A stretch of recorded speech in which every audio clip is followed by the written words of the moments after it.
Because that's all guys want. All guys want is pussy. Yeah. Swear to God. What? No. Let me rephrase that. Shitty men want pussy, and that's all they want from you. Hire guys that are worth more, that will benefit your life more. They're not just gonna want pussy from you, and that's a fact. Or could it be that the men that only want sex from women is because that's all that the women have to offer? Because for me, if pussy is all you're offering, pussy is all I want. Yeah. We've got quite a large pay dispute happening with our Australian women's soccer team at the moment. Is it frustrating for you as someone who's so prominent in your sport? And we heard you say on the Ellen show the other day you are the richest fighter in UFC, that sort of thing is still going on? I think that how much you get paid should have something to do with how much money you bring in. I'm the highest paid fighter, not because Dina and Lorenzo wanted to do something nice for the ladies. They do it because I bring in the highest numbers. They do it because I make them the most money. And I think that the money that they make should be proportionate to the money that they bring in. Trisha, what is the So dumb. Trisha, what is the force that causes objects to fall to the ground? Girl, you better. I know this because my titties are low thanks to gravity. Yay! A personal anecdote. Can we just also say we don't actually need gravity? But that's a different thing. What do you mean by I that? saw someone do this. Was this a TikTok? We were watching something where someone's like, we don't actually need gravity. We were watching this with me. Like, we actually don't need it. What do you mean that we don't need gravity? What if it was never invented? Invented by who? Sir Isaac Newton. Isaac Newton created gravity? Whoever created gravity, someone did, but we don't actually need it. There Like, was we a could have time just on, all. There was a time on Earth before gravity existed? Yes. Who created gravity, babe? Dan. It was Isaac Newton. You're right. You were in the it. right ballpark. Sir Isaac Newton perhaps first defined and discovered Maybe- gravity. He What do you didn't mean we don't invent need gravity? I'm curious about that We just statement. don't need it. But like, what do you mean? The moon doesn't have gravity. It does. All bodies, all celestial, all bodies, All you have mass. gravity. Anything with mass has gravity. In fact, some would say you have a sizable amount of gravity. What's that mean? I'm fat? You're calling me fat Yeah. now. Yeah, attractive. Thank you, Moses. Well, you're fat. Michael, do you know what the leading cause of death for pregnant people is? Pregnant people? Mhm. Mothers? Women? If you'd like to call them mothers, not all of them are mothers, but if you'd like to call them that, What are they if they're not mothers? they're pregnant people. What people other than mothers are pregnant? Does it bother you to use inclusive language? Well, It's just interesting I because- prefer to use precise language. It's interesting because you come into this conversation, trying to hold this moral superiority, but then when I try to use- be moral when I can, but I... Right, but when I use inclusive language, which it only takes a couple extra syllables to use inclusive language, To include and who? it seems to include people who don't, identify as women but can become pregnant. So, like a person who's born a woman and then identifies as a man and is pregnant. Yeah. So you're telling me that in order to be a moral person, I need to accept the idea that a man, someone who is born a man and looks like a man, can really become a woman. That's a prerequisite of my being a moral person.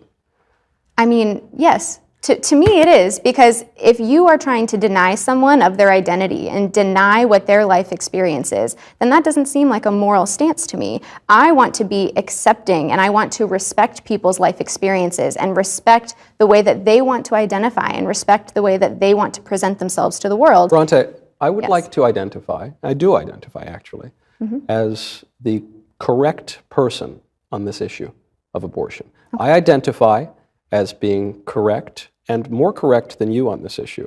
And I would just ask that you accept and affirm my identity.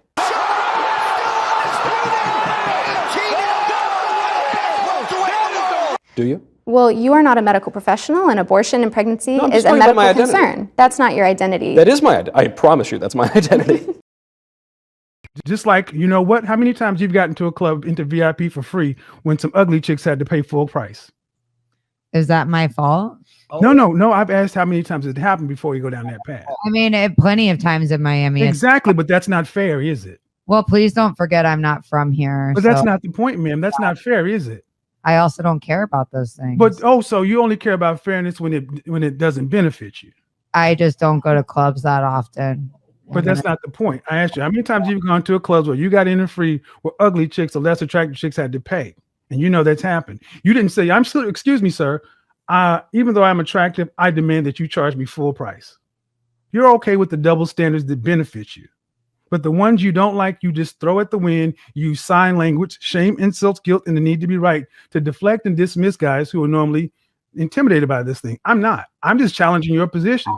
You're okay with it not being fair when it benefits you. You don't want to get married at all? You don't want a Not family or yet. children? Yes, but in the future, but no now. Well, you're 28, right? Yes. When do you want to have kids? 35 maybe. Well, at 35, 90, from a biological standpoint, at 35 years old, around 90% of your eggs are gone. And your ability to bring a child to term comes down a lot. I don't think so. Age is a number. I mean, you can say you don't think so, but realistically speaking, your chances of having a child bringing them to term at 35, that doesn't work often, and it's very expensive. I don't know. I want to enjoy my life, so I'm not ready. That for teenage boys now, they are so terrified of the consequences of putting a foot out of line. It's hard enough being a young teenager, working out how things are, working out how to do dating and all of that, without the terror that if you touch in the wrong place at the wrong time, you may find that your whole life is destroyed. See, I and there like is that far terror. too much. Well, I like that. As a I mother think that of a men teenage should be boy, I frightened. don't like that terror. I do. Most thing I've ever heard. That is I think that awful. men should be frightened I think to you'd touch feel women in a way differently that if you they're were, not if you comfortable were. with. But we're talking about Yeah, but we're not talking teenagers, about. children. We're not talking about. We're talking yeah, but about it's an young interesting children. thing that you see. I would say that attitude actually is part of the problem too. It That is. is that's to me toxic femininity. It is. That is saying you should all be terrified, you men, if you put one. Of assaulting. Well, I think we all understand what sexual What is assault an is. assault? What Isabel's talking about is that young teenage clumsiness really in many hard. cases, which is now being recategorized as assault. Is that a problem? It's not being recategorized as assault. It's always been assault. It's just we're finally talking about it. I don't agree with that. But I do think it's really hard for a 16, 17-year-old boy now in this environment to know even how to start they are all having kind of some terrified. kind of physical relationship with a woman. Those good boys are all terrified. I know that from talking to my son. He's just like, I'm just not going there. Is that healthy? Yes, I think it is actually. I think it's better to not have a physical relationship than to have one that could ruin a woman's life. But then how do they ever start? Well, don't. If you're not 100% Don't. sure, What? Are we going don't. What are you going to have? A bunch of neutered boys who never it's had... so obvious. We actually It's do sort have of that. like- Gen Z is having far less sexual relationships Yes, than any they ever before. are. It's true. And I'm also interested, I mean, like Jordan, I look at the data and I look at the studies, and I'm really also very much interested in studies like the analysis that was done by the American Psychological Society, which looked at 45 analysis of whether there's sex difference over 20 years. And its conclusion was that men and women are basically alike in terms of personality, in terms of cognitive ability, in terms of leadership. But what it did find was that media depictions of men and women as fundamentally different perpetuate misconceptions, as does workplace bias. Oh God, so it's my fault. So, no, well, you know, you're leaving soon. It's Men and women actually are more the same than they are different. But the issue is that small differences at the population level can turn into very large differences at the extreme. So, for example, men and women are broadly similar with regards to aggression, although men tilt a little bit more towards aggression. So that if you picked a random person out of the population, male and female, and you guessed that the male was more aggressive, you'd be right 60% of the time. But if you take the 1 in 100 most aggressive people, they're all male. And that's why the overwhelming proportion of people who are in prisons are male. Now, do you want to equalize that, just out of curiosity? What about bricklayers? They're 99% male. And we've got about 3/4 of the population now in universities in the humanities and social sciences are female. Yeah. Are we going to equalize that? And men work longer hours. They work more dangerous jobs. They're more likely to move. They're more likely to work outside. They're more likely to participate in jobs in the STEM fields that are scalable. They make more money for those reasons. And that's all hidden under the idea that the reason that men and women make different amounts of money is because of their gender. I went on a date recently with this girl. She was a really hardcore feminist, which I'm cool with. But then at the end of the date, she wanted me to pay for dinner. I was like, come on. Can't be a feminist just for the good stuff. Every time a man pays for dinner, he should be allowed one sexist joke at the girl's expense. Like, if I've paid for dinner, then on the car ride home, she's like, oh, wish I had a ping pong table at my workplace. I get to be like, oh, come on. That'll never fit in the kitchen.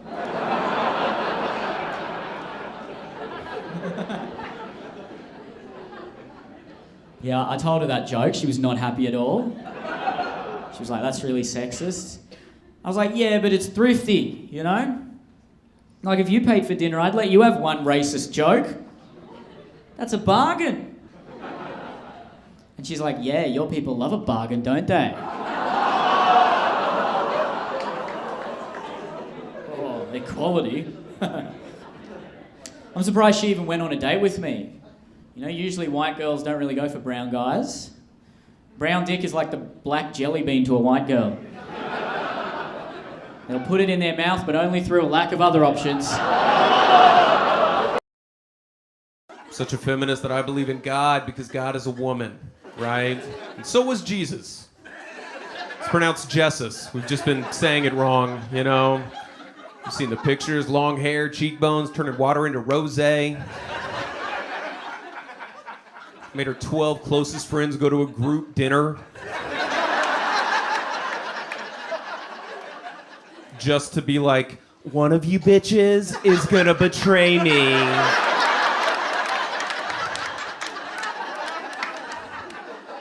And I will literally die.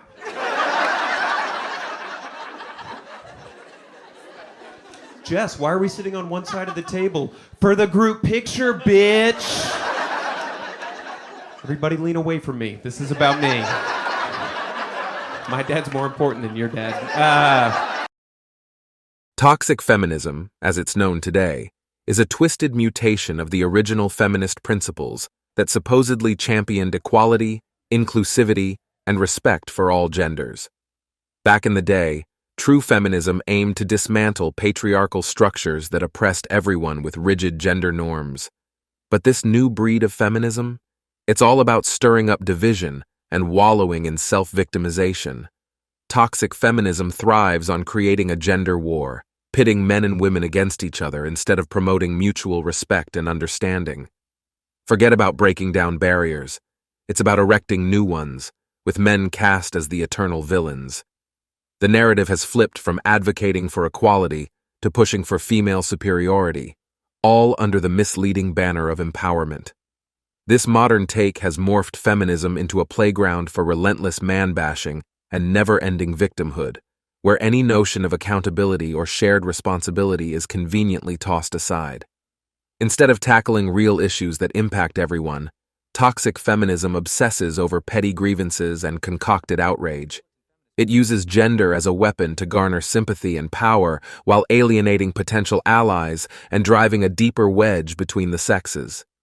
The focus has shifted from seeking genuine equality to promoting a distorted version of justice where women can do no wrong, and men are perpetually to blame. It's a toxic concoction of blame, resentment, and entitlement, a far cry from the noble goals that feminism once strived for. I just feel like women do it because they're insecure, so they want to see like if the guy will leave their girlfriend for them. Got him. We fucking got him. If I find a girl that I want to make my wife, and I find her super attractive, Okay. yeah, because that's what I would do. I would make her my wife. I would ask her to marry me and then make her my wife. You say you are a feminist. You're 100% a feminist. That is feminist. You look. Like, You it's heard all me say about, that. Oh, You I want to heard. make her my wife. Like. Yeah, because that's what I would do. Matter. It's like I'm an equal human, a woman. It's You- not about you just say wanting that- to make her your wife. Obviously, she would want to be She my has wife. her own life. She wants to be your wife too. Yeah, of course, but she's She not wants gonna. to go She's to the club. She wants to do her makeup. no, she's not gonna She want to wants go to take clubs. pictures. She's not Yeah, gonna want to she go to does. clubs. No, She does. because here's the thing. That's a non-negotiable for me in marriage. Okay, well if then, if I find good a luck. woman, if there's plenty of women out Good there luck. that don't want to go to clubs all the time. Okay, well. There's plenty of women out there that Have don't want to fun go to with that clubs girl. in tiny little dresses. Women are finally getting a taste of their own medicine as loneliness humbles them, and they desperately seek men's attention. It's the ultimate wake-up call, a clear sign of the social chaos they've helped create. These women are realizing the hard way that forming meaningful relationships isn't as simple as swiping right or posing for the perfect thirst trap in today's social and dating landscape. As they stumble through this mess, they're left with no choice but to rethink their attention-seeking tactics, forcing them into some much-needed introspection and a harsh reality check. This painful journey might actually do them some good, making them grow up a bit and appreciate genuine connections, rather than just craving the shallow validation they've been chasing all along. What's your craziest experience you've ever had? Okay, so one night I was at a basketball game. One of the Miami Heat players actually invited me. Miami Heat? We get into his vehicle and he was like, would you be down for a threesome with another girl? And I was like, yeah, you know, it's always been my fantasy. So we arrived to his house, and it's like a really pretty mansion. And the girl, like, I meet her, she's really pretty. You know, we go to the bedroom. We're all like messing around a little bit, and she starts to take off her panties, and she still has her dick. Whoa! Damn. So he's trying to convince me. He's like, in my eyes, she's a woman. She's beautiful. And I was like, who was it? Stop playing around. Say the name. Everybody, let's figure this out. A mansion. It wasn't a backup player. Jimmy, Bam, Duncan. How many of them got max deals?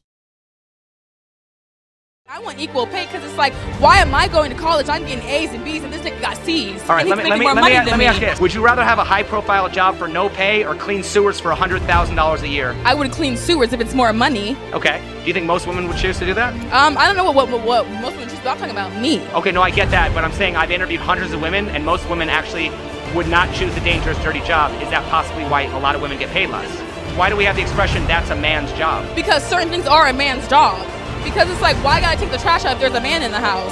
Right, so I'm just saying. Or lift heavy things. Well, is it fair to say if you want equal privileges, you need equal responsibilities? No, why is responsibility split equality? Because you gotta I'm just trying to get equal pay. Because you gotta take the bad with the good. Why do I extra shit if I can't? Why can't I have equal pay? Don't you have to take the bad with the good? No, you do not. We should have equality, period. You see what I mean? You know what I mean? I don't know what that means, and I don't want you to keep going. If a woman has lots of sexy photos on her dating profile and no bio, should she be surprised if guys are only contacting her for hookups? Oh, absolutely not. No, Definitely not. Why not? Because she's kind of asking for that attention. Is she not promoting herself in the same fashion if she's out walking the streets in a slutty outfit? No. So why would it make a difference if you're online or out in public? Because you're posting those photos for like a specific dating app while you're walking outside. It's like how you want to dress. What? I dress this way because I want to dress this way for me and not for anyone else. So why can people make assumptions about you online but not in person? I think they can make assumptions about both, but online I feel like it kind of goes for more like what you post, because you can kind of choose what you want to post and what you don't want to post. Whereas in person, I guess you can choose what you want to wear and what you don't want to wear, but I don't know. Bruh. While I've been away serving my country, protecting and providing for my family, she's been sleeping with another man in my home, in my bed. It was my stepfather. My stepfather is the father of that child. She's not having my baby, she's having my stepbrother. Take the blindfold off. It's his grandfather! Are you crazy? What's wrong with you? What's wrong with me? Yes. What's wrong with you? His grandfather? My father? You left us. You never cared. You never.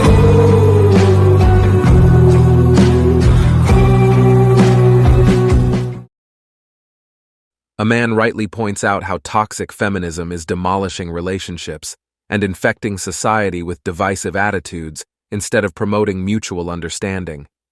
These dynamics are so bad that men are now hesitant to even approach women, fearing the inevitable backlash or bogus accusations. It's become a toxic climate where some women are finally waking up and rethinking their approach to relationships and feminism, leaning towards a more balanced perspective out of sheer necessity. Women are being forced to humble themselves in their interactions, scrambling to rebuild connections based on respect, empathy, and shared values. This shift is crucial for fostering healthier dialogues around gender and relationships. But seriously, It's a disgrace that it took such wreckage to get here. Meanwhile, let's talk about the wife who cheats and then has the audacity to blame her husband for her infidelity. Unbelievable. It's fundamentally unfair and a cheap way to dodge accountability. By pinning her cheating on her husband's supposed shortcomings, she's not just avoiding responsibility, but also shattering any chance for real reconciliation and healing in the relationship. The true resolution demands honest self-reflection and the guts to own up to personal faults, something that's sorely lacking in this scenario. And that's it for today on Sigma Traits. Make sure you hit that like button, smash that subscribe button, and don't forget to ring that notification bell. Support this channel through membership. You can also support through PayPal link in the description. Let us know your thoughts in the comments below. See you all tomorrow.